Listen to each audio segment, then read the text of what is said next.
काय ते आतमध्ये काय कोणी हाणामारी झाली नाही, सगळं शांतपणे बलात्कार पार पडला, त्याच्यामुळे बाहेर कळलं नाही. ही आमची गृहराज्यमंत्र्यांची भूमिका आहे. म्हणजे काय करायला पाहिजे, काय करायला पाहिजे. एका अबलेवर गाडीमध्ये जबरदस्ती होते, विनयभंग होतोय, बलात्कार होतोय, आणि तिने स्ट्रगल केलं नाही म्हणजे हा त्यांचा शब्द आहे. तिने स्ट्रगल केलं नाही, त्याच्यामुळे आम्हाला बाहेर कळलं नाही. म्हणजे स्ट्रगल करायचं म्हणजे काय करायचं. तिचा गळा दाबलाय, तिचा घसा दाबलाय, तिचं तोंड दाबलाय, तिच्यावर जबरदस्ती होती. पण पोलिसांनी आरोपीला पकडल्याचं आपण सांगताय, त्याबद्दल नक्कीच पोलिसांचं अभिनंदन. 200 पोलीस कामाला लागले होते. उसाच्या फडात शोधतायत, तिकडे शोधतायत, तिकडे शोधतायत. पण यांची हिंमत कशी होते सगळं करण्याची, हा पहिला प्रश्न. आणि पुण्यामध्ये खास करून पुण्यामध्ये त्या पुण्याचे पालकमंत्री अजित पवार आहेत, त्यांना दादा म्हणतात. ते दादांच्या राज्यातच का घडताय सगळ्या गोष्टी. कायद्याचा धाक राहिलेला नाही, पोलिसांची भीती राहिलेली नाही. पोलिसांना आणि कायद्याला आम्ही कशाही प्रकारे मॅनेज करू शकतो, हा आत्मविश्वास आहे. गुंडांमध्ये न्यायालयामध्ये आम्ही हवा तो निर्णय घेऊ शकतो, हा एक आत्मविश्वास आहे. आणि ह्याच्यातून राजकीय वरदहस्त लाभलेले अशा प्रकारचे गुन्हेगार हे मोकाट सुटतात. राजकीय पक्षाचे हे गुन्हेगार जे गुन्हेगार आहेत त्यांना कोणताही पक्ष नसतो, लक्षात घ्या. आता काही लोकांनी याच्याबरोबर संबंध, या आमदाराबरोबर संबंध, त्या आमदाराबरोबर संबंध, हे अत्यंत चुकीचं आहे. अशा प्रकारचे गुन्हेगार हे कोणाचे नसतात. ते कोणाच्याही व्यासपीठावर जाऊन फोटो काढतात आणि आपला रुबाब गाजवतात. अशा गुन्हेगारांना कठोर शासन जोपर्यंत होत नाही तोपर्यंत ही विकृती वाढतच जाईल. छत्रपती शिवाजी महाराज, छत्रपती संभाजी महाराज यांच्या विचारांच्या संदर्भात आपण सध्या काम करतो आहोत. त्यांच्या राज्यामध्ये महिलांवर अत्याचार करणाऱ्यांना कशाप्रकारे कठोर शासन केलं जात होतं, कशी दहशत होती, हा इतिहास आमच्या राज्यकर्त्यांनी पाहिला पाहिजे. बोलिये. जेव्हा एन्काउंटर झाला तेव्हा पेढे वाटण्यात आले, तर आता ह्या आरोपी संदर्भात काय पुढचं पाऊल उचलणार? तेव्हा निवडणुका होत्या, तेव्हा विधानसभेच्या निवडणुका होत्या, म्हणून अक्षय शिंदेचा एन्काउंटर झाला. आता काय निवडणुका नाही आहेत. आणि तो ठाणे जिल्हा होता, हा पुणे जिल्हा आहे. जिल्ह्यामध्ये कायदा बदलत असतो. पुण्यामध्ये ओळख परेड देखील करण्यात आलेली मधल्या काळामध्ये गुंडांची. पुण्यामध्ये गुंडांची जरी ओळख परेड केली असली तरी ज्यांची ओळख परेड झाली त्या सगळ्या गुंडांनी कालच्या विधानसभा निवडणुकीमध्ये भारतीय जनता पक्ष आणि अजित पवारांचा राष्ट्रवादी काँग्रेस पक्ष या पक्षासाठी त्याच गुंडांनी काम केलं. आणि त्या काळामध्ये त्यांना मोकळीक मिळाली होती. हे सगळे गुंड, ही नावं घेत नाही, ज्यांची ओळख परेड पोलीस आयुक्तांनी केली होती आल्या नवीन, आणि जो एक मोठा इव्हेंट केला होता ओळख परेडचा, ते सगळे गुंड भारतीय जनता पक्षाच्या प्रचारात आणि अजित पवार पक्षाच्या प्रचारामध्ये सक्रिय होते. तेव्हा त्यांची ओळख परेड आणि परत धिंड का काढली नाही आयुक्तांनी, हा प्रश्न आहे आमच्यासमोर. चलिए ओके. आम्ही 3 वर्षापूर्वी शांतिक क्रांती केली, त्यापेक्षा मोठा राजकीय कथानक मिळू शकेल का? नाटक होईल, चित्रपट होईल, साहित्यकांना आमच्याकडे बघावं लागेल. ठीक आहे. एकनाथ शिंदे फार मोठे साहित्यिक आहेत, एकनाथ शिंदे फार मोठे लेखक आहेत, एकनाथ शिंदे फार मोठे कवी आहेत, एकनाथ शिंदे फार मोठे संत आहेत, एकनाथ शिंदे फार मोठे महात्मा आहेत. अजून काय त्यांना पदवी द्यायची असेल तर आम्ही देऊ ना त्यांना. असं आहे की या सगळ्या पदव्या एकनाथ शिंदे विकत घेऊ शकतात. आमदार खासदार जसे विकत घेतले जातात तसे कवी, साहित्यिक, लेखक, कवी या जर त्यांना पदव्या हव्या असतील तर त्या विकत घेऊ शकतात. आणि त्याबद्दल त्यांना नोबेल पुरस्कार, बुकर्स पुरस्कार, बरं का, त्यानंतर साहित्य अकादमीचा पुरस्कार, काय करावं, त्यांना अमित शाह ज्ञानपीठ पुरस्कार पण देतील.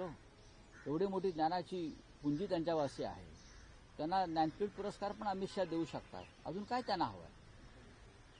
हे एकनाथ शिंदे वगैरे कंपनी जे बोलत आहेत त्यांचा मराठी साहित्य, मराठी भाषा, स्वाभिमान, इतिहास याच्याशी काही संबंध नाही. प्रचंड पैसा आहे. असा प्रकारचा पैसा अफजल खान आणि औरंगजेबाकडेही होता आणि निजामाकडेही होता, तेवढा तुमच्याकडे आहे.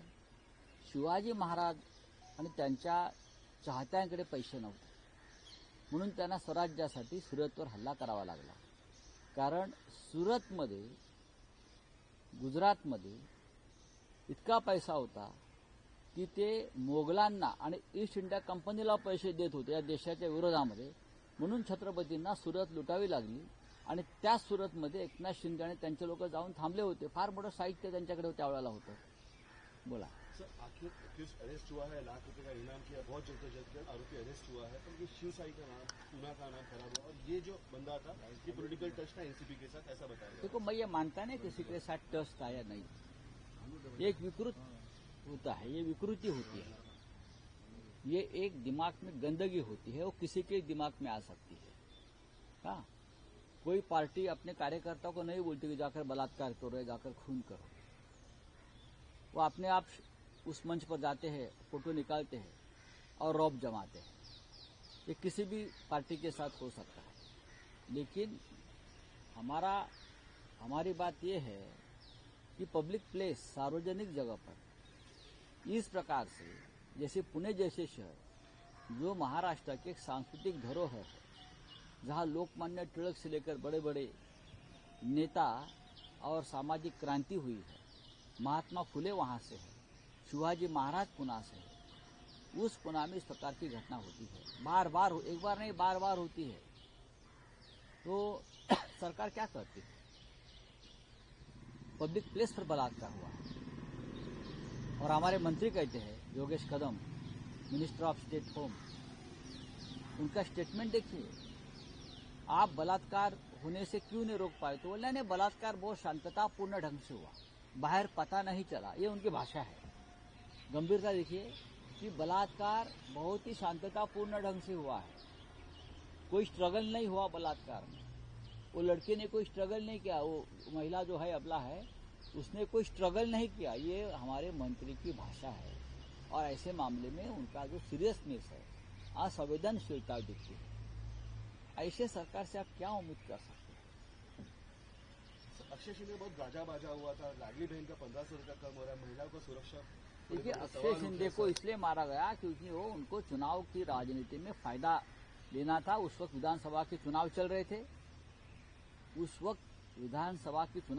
थे, तो एकनाथ शिंदे उसका क्रेडिट लेना चाहते थे. अब चुनाव नहीं है तो शिक्षा, वो पनिशमेंट किसी को नहीं मिलेगी. चलिए, थैंक यू.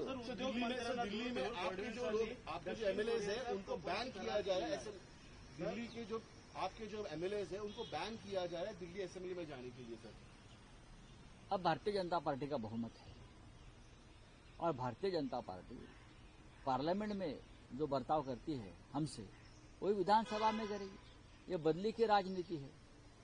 आम आदमी पार्टी के 22 एमएलए चुनकर आए हैं, उनको सदन में जाने का और अपनी बात रखने का पूरा अधिकार है. लेकिन जिस तरह से सरकार बनी है और सरकार अमित शाह जी चला रहे हैं, वो देखते हुए अब आने वाले 5 साल में आम आदमी पार्टी के विधायकों को ये स्थिति का सामना करना पड़ेगा. जनता का हित क्या है सर? बैनिंग एमएलए, इसमें जनता का हित क्या है सर? जनता का हित नहीं है, बीजेपी का हित है. बीजेपी की बदले की राजनीति है. ये बदला है, सूद है. और ये राजनीति जो शुरू हुई है इस देश में, उसका अंत क्या होगा वो किसी को पता नहीं. सर, उद्योग मंत्र्यांना दूर ठेवून फडणवीसांनी दक्षिण कोरियाच्या कंपनीशी करार केलेला आहे. हे सामान्य हे त्यांच्या आपापसातले वाद. ढसाळ यांचं ढसाळ समजून कवी नामदेव ढसाळांच्या कवितेवर सेन्सर बोर्डाने आक्षेप घेतलेला आहे. भाषेचा अवमान सेन्सर बोर्ड करत आहे. हे जे सेन्सॉर बोर्डाचे सदस्य आहेत, त्या सर्व सदस्यांना पु ल देशपांडेजी अकॅडमी आपली आहे तिथे बोलवायला पाहिजे आणि त्यांचं प्रशिक्षण घेतलं पाहिजे. मराठी साहित्य, मराठी कविता आणि दलित पॅन्थर चळवळ नामदेव ढसाळ या महाराष्ट्रातले मराठी भाषेतले नव्हे तर जगात मान्यता प्राप्त असलेले कवी होते. त्यांच्या कवितांची 24 भाषांमध्ये भाषांतर झाली नामदेव ढसाळांच्या. त्यांनी मराठी कवितेला एका शिखरावर नेऊन ठेवलं, प्रस्थापितांच्या विरुद्ध बंड केलं. त्यांच्या अनेक कविता आणि अनेक कवितांची पुस्तकं ही या समाज जीवनातल्या तळागाळातला जो एक शोषित वर्ग आहे त्याची पीडा आणि त्याचा विद्रोह आहे. गांडू बगीचा, तुझी इयत्ता कंची, गोलपिठा या त्यांच्या काव्यसंग्रहानं आणि कवितानं मराठी कवितेला एक प्रतिष्ठा प्राप्त करून दिली जगभरामध्ये. आणि त्यांच्या कवितांची जगभरातल्या अनेक भाषांमध्ये भाषांतर झाली. त्यांना पद्मश्री किताबानं सन्मानित केलेलं आहे. त्यांना साहित्य अकादमीचा पुरस्कार मिळालेला आहे. आणि नामदेव ढसाळ कोण हा प्रश्न जर सेन्सॉर बोर्डाला पडला असेल तर हे सेन्सॉर बोर्ड नक्की कोणी नेमलं आहे, कोणत्या विचारधारेचं आहे ते पाहावं लागेल. सर अमित शाह ने सर अमित शाह ने डीएमएलेशन बोला हुआ है साउथ के स्टेट्स को, किस तरीके से देखते हो? क्या सर अमित शाह ने कहा है कि डीएमएलेशन करेंगे हम साउथ में, ऐसा बताया जा रहा है, जिसको लेकर देखिए ये विरोध किया उनकी जा रहा है। आगे की चुनाव की राजनीति चल रही है और एमके स्टालिन साहब जो है, मैं उनकी भी बात हम लोग देख रहे हैं गंभीरता से. जल्दी हम उसके ऊपर हमारी कमेंट करेंगे, सर इंडिया अलायंस इसमें वर्कआउट करेगी सर? डेफिनेटली करेंगे. स्टालिन साहब हमारे इंडिया अलायंस के एक सम्मानीय मेंबर है, बहुत ही बड़े सदस्य है और हम वो जो बात रख रहे हैं उसके बारे में हम चर्चा करेंगे. तर इंद्रजित सावंत यांना शिवीगाळ प्रकरणात प्रशांत कोळटकरला अजून देखील पोलीस शोधत आहे. नागपूरला असल्याची समस्या आहे. तो कधीच मिळणार नाही, कारण त्याला राज्यकर्त्यांचा पूर्ण पाठिंबा